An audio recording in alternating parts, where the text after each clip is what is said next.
welcome to the first ever video on the Ainsley Book Lead channel. My name is Ainsley, and today I will read you Rumpelstiltskin from the Brothers Grimm. The link to this book will be provided in the description below.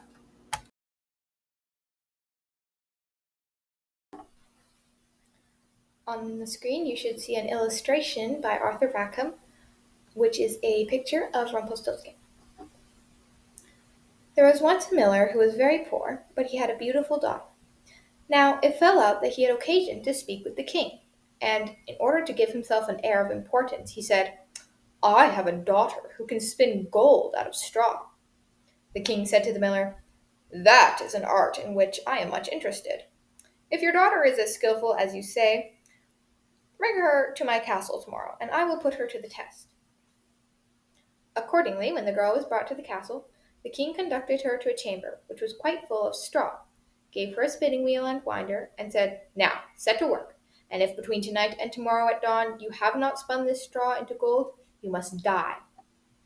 Thereupon he carefully locked the door of the chamber, and she remained alone.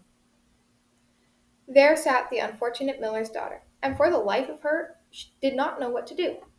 She had not the least idea how to spin straw into gold, and she became more and more distressed, until at last she began to weep.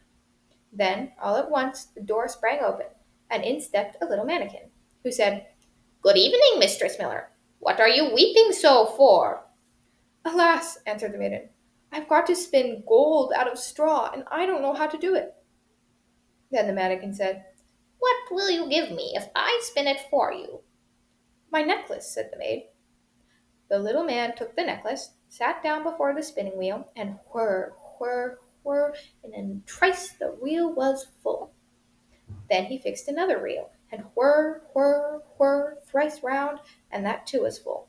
And so it went on until morning, and when all the straw and all the reels were full of gold, then he fixed another reel, and whir, whir, whir, thrice round, and that too was full.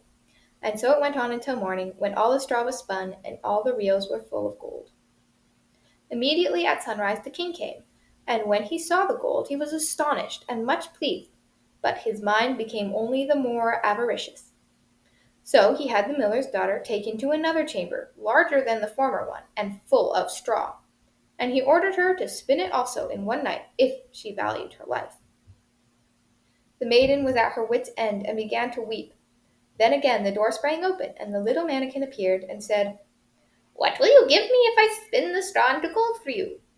"The ring off of my finger," answered the maiden. The little man took the ring, began to whir again at the wheel, and had by morning spun all the straw into gold. The king was delighted at the sight of the masses of gold, but was not yet even satisfied. So he had the miller's daughter taken to a still larger chamber, full of straw, and said, "This must you tonight spin into gold. But if you succeed, you shall become my queen." "Even if she is only a miller's daughter," thought he, "I shan't find a richer woman in the whole world." When the girl was all alone, the little man came again, and said for the third time, "What will you give me if I spin the straw for you this time?"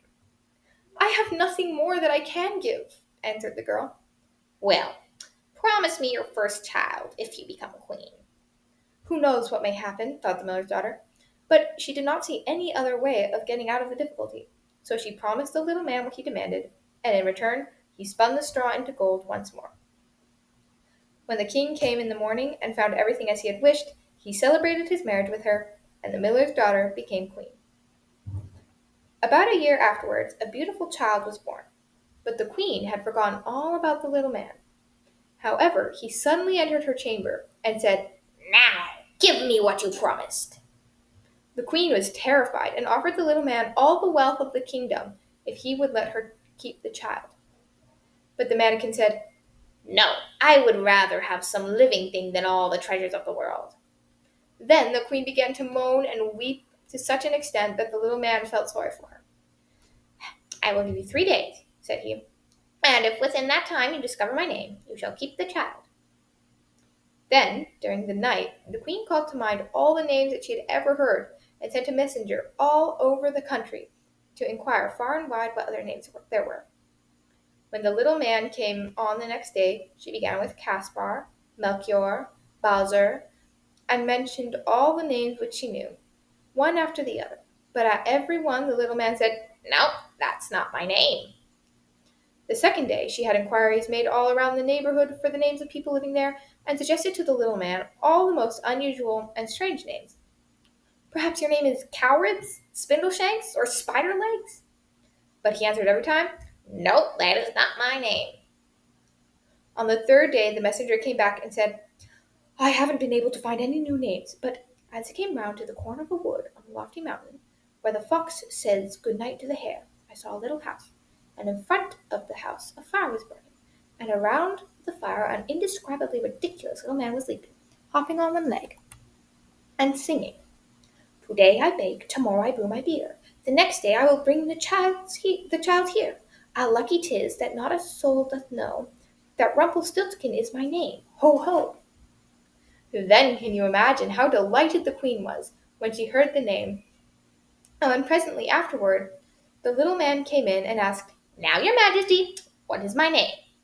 At first she asked, "Is your name Tom?" "No." "Is it Dick?"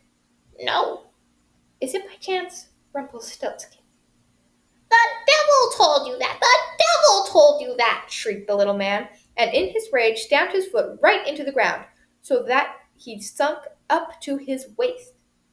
Then, in his passion, he seized his left legs with both hands and tore himself asunder in the middle.